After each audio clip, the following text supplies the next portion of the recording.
बिहार विधानसभा चुनाव के प्रक्रिया के दौरान जहानाबाद में आज स्क्रूटनी प्रक्रिया पूरी करने के बाद हम पार्टी से त्याग पत्र देने के बाद पार्टी के राष्ट्रीय महासचिव तथा जहानाबाद विधानसभा क्षेत्र के निर्दलीय उम्मीदवार रितेश कुमार उर्फ चुन्नू शर्मा ने प्रेस वार्ता का आयोजन कर जहानाबाद के दोनों पूर्व सांसदों पर जमकर निशाना साधा है तथा दोनों सांसदों पर तंज कसते हुए चुन्नू शर्मा ने बताया कि अभी तक जहानाबाद के दोनों सांसद के पुत्र अपने पिता के अंगुली पकड़कर राह चलने का काम कर रहे हैं। जहानाबाद विधानसभा क्षेत्र से राजद प्रत्याशी राहुल शर्मा में खुद का कैपेसिटी नहीं है कि वह अपने नाम पर चुनाव लड़े और चुनाव जीत जाए।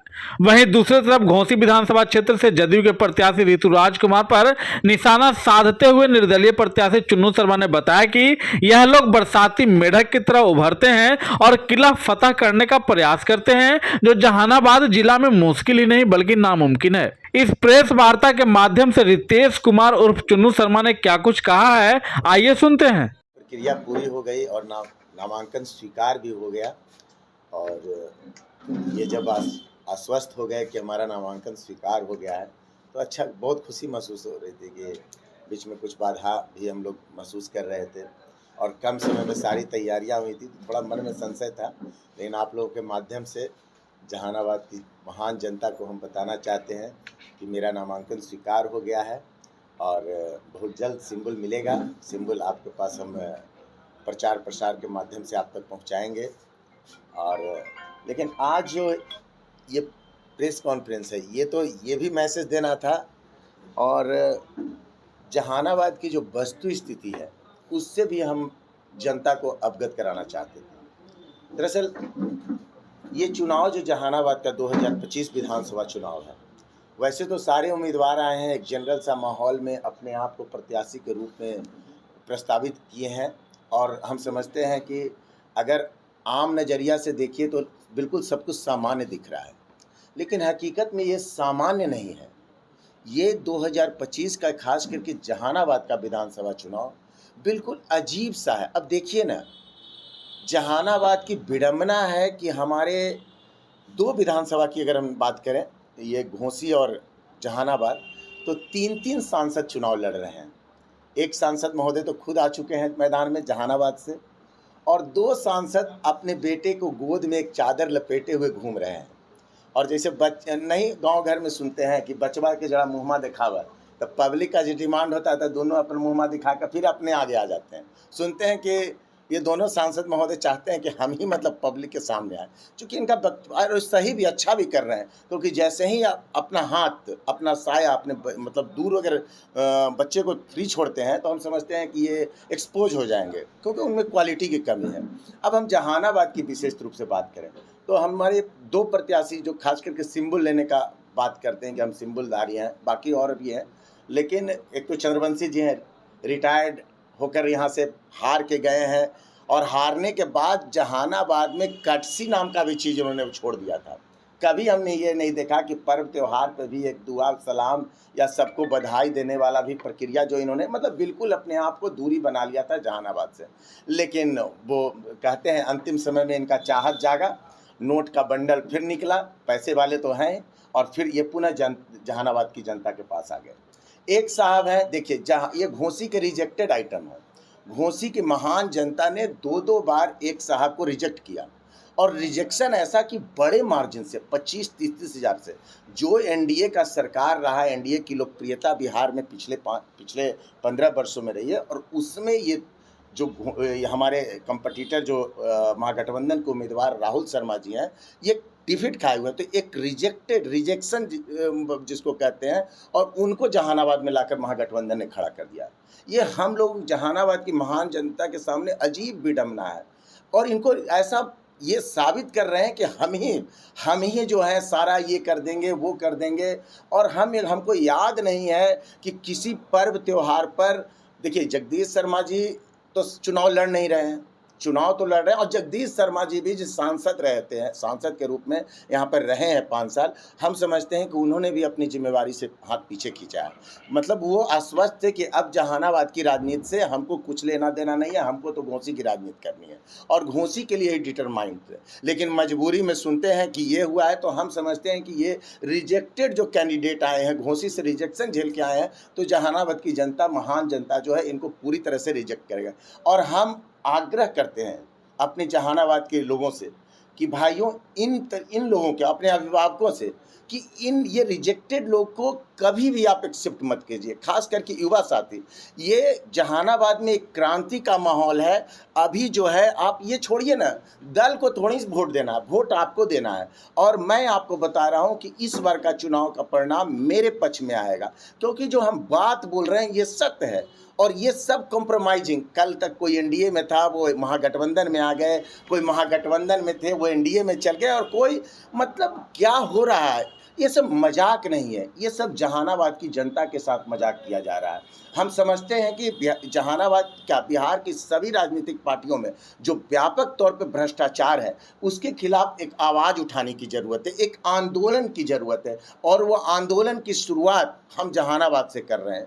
हो सकता था, हमको भी बहुत लोग सलाह दे रहे थे, हमको भी लग रहा था कि छोड़ो, रिलैक्स वाला लाइफ जिए, लेकिन हमको लगा कि इस गलत के खिलाफ आवाज़ तो उठाना ही होगा, और ये आवाज़ हमने उठाया है।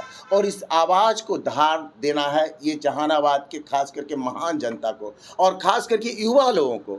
आप लोगों के लिए लड़ाई में लड़ रहा हूँ कि हम जो झेल रहे हैं वो आपको न झेलना पड़े। हो सकता है मेरे ऊपर बहुत सारा सितम किया जाए, लेकिन इस आवाज़ को खामोश नहीं होने देना है। हमने चिंगारी जला दिया है, और इस चिंगारी को पूरे बिहार के विधानसभा में आप युवाओं को, जहानाबाद के युवाओं को ले जाना है। यही बात कहने के लिए हमने आज आप लोगों को बुलाया था। तुमने जो कहे कि दोनों सांसद जो है वो बच्चे को छिपा के रख रहे हैं, गोद में लेके घूम रहे हैं, क्या तात्पर्य है? इसका तात्पर्य साफ है। इनमें जो जहानाबाद की विधानसभा के पब्लिक को जो, मतलब अपने प्रत्याशी से उम्मीद है, ये पता है सांसद महोदय को कि अगर इनको हम खुले में छोड़ देते हैं, फ्री में छोड़ देते हैं, नहीं देखते हैं बच्चा को आंगन पे छोड़ देते हैं तो कभी नाली में गिर जाए, कभी गड्ढा में गिर जाते हैं, तो उसी तरह से इनको लग रहा है कि जैसे ही हम छोड़ेंगे तो ये पब्लिक के सामने एक्सपोजर है, क्योंकि क्वालिटी नहीं है इनमें। और क्यों हम बता रहे हैं, मेरे पास पूरा कंप्लीट, जगदीश शर्मा जी का 30-35 साल का, मतलब इनका एक अपना बादशाहत था। अब जैसे पब्लिक सेवा करके या जिन कारणों से, लेकिन इनका रहा, ये मानना पड़ेगा। लेकिन ये 35 साल के बादशाहत को ये 5 साल में ही नष्ट कर दिए।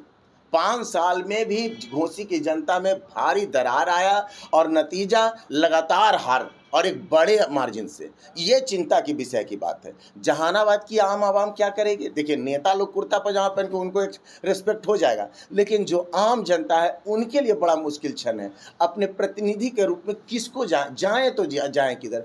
बिल्कुल लाचार माहौल में। हम तो सभी राजनीतिक पार्टियों के कार्यकर्ताओं से अपील करते हैं, छोड़ दीजिए ना, बैकअप दीजिए ना, हम लड़ेंगे ना, हम इन लोग को पटकेंगे, और इन लोग को ऐसा पटकेंगे कि आने वाले दिनों में एक नई आवाज़ प्रत्येक विधानसभा पे एक आंदोलन छेड़ेगी, और सब एक नया सिस्टम, नया फ्रेमवर्क, और सभी राजनीतिक पार्टियों को हम मजबूर कर देंगे कि अपने पूरा एक फुल ऑपरेशन चलाकर नए लोगों को सामने लाएं।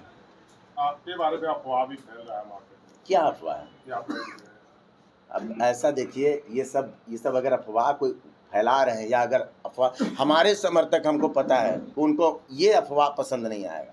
जो हम जिस तरह के सोच रखते हैं, अगर हमको बैठना होगा और ये करना होगा, अरे हम लड़ने आए हैं, और ये सिर्फ आज के लिए नहीं, ये जहानाबाद के लिए नहीं, हम पूरे बिहार की लड़ाई लड़ेंगे। आप देखते जाइए, आप लोगों को अभी हम लग रहा हो कि हल्का सा, हम काफ़ी मजबूत मानसिकता से ये लड़ाई लड़ेंगे, और इस लड़ाई का परिणाम, इसका गंभीर परिणाम आएगा, और भुगतना होगा इन वंशवाद लोगों को, पूंजीवाद लोगों को, और ये जो कहते हैं ना, जिनको सेवा, ये काम जिनको आता नहीं है, वो भी इस काम को करना चाहते हैं, चाहत रखते हैं कि सबको। क्या आपको आता है? आप इस काम के लिए क्या बने हैं साहब? आप एसी कमरे में बैठने वाले लोग, आपको क्या पता कि जहाँ, आप एक चीज़ बताइए, आपको याद है क्या? हम देखिए, कोई, अब इसको अलग नज़रिए से नहीं लीजिएगा, किसी भी फेस्टिवल के अवसर पर राहुल शर्मा जी का या जगदीश शर्मा जी का बैनर पोस्टर लगा है क्या? बाकी छोड़ दीजिए, साल 2 साल में भी या कभी ईद मिलन समारोह के नाम पर ईद की बधाइयाँ दिए हैं क्या? क्योंकि इनको ये कल्चर नहीं पता है। ये तो घोंसी में अपने आप को सिमटे हुए थे, मजबूरी में आ गए और जनता को नया नया फॉर्मूला बता रहे हैं। क्या फॉर्मूला बता रहे हैं?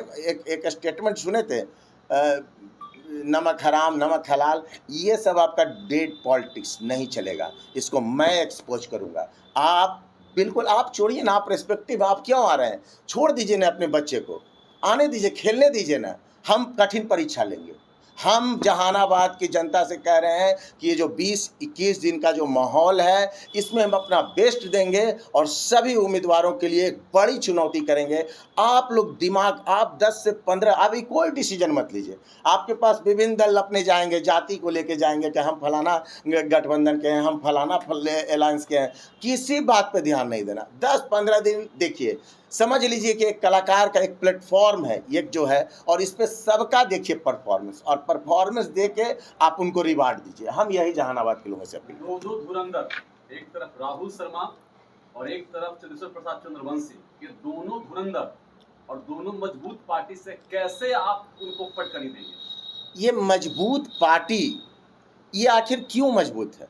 क्योंकि आवाम उनके साथ है, और हम अभी आवाम का ही तो हम बात कर रहे हैं। हम इन पार्टी का जो कमजोरी है, जो भ्रष्टाचार है, इसी की बात तो कर रहे हैं कि भाई आप जिनको इतना मजबूत किए हैं, देखिए वो क्या क्या कर रहे हैं।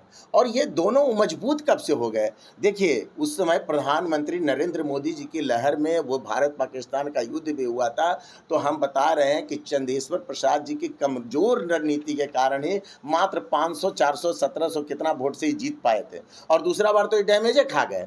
और तो ये मजबूत कहाँ से रहे? और ये राहुल जी का तो बता रहे हैं कि 2 बार कितनी बड़ी बड़ी हार के आके जहानाबाद में नया पान खा के डीलिंग देले चल रहे हैं। ये डीलिंग यहाँ नहीं चलेगा। जहानाबाद जिला हेडक्वार्टर है, ये साइड एरिया नहीं है कि आप सोच रहे हैं कि कुछ भी आके, ये सारे साइड एरिया का यहाँ लोग समझते हैं। आप सब लोग का एक एक स्टेटमेंट, एक एक रणनीति का समीक्षा छान के तब आपका मिजाज, आपका यहाँ नहीं, आप साइड के थे, साइड में जाइए, लेकिन आ गए हैं तो आपको बुरी तरह हरा के भेजेंगे।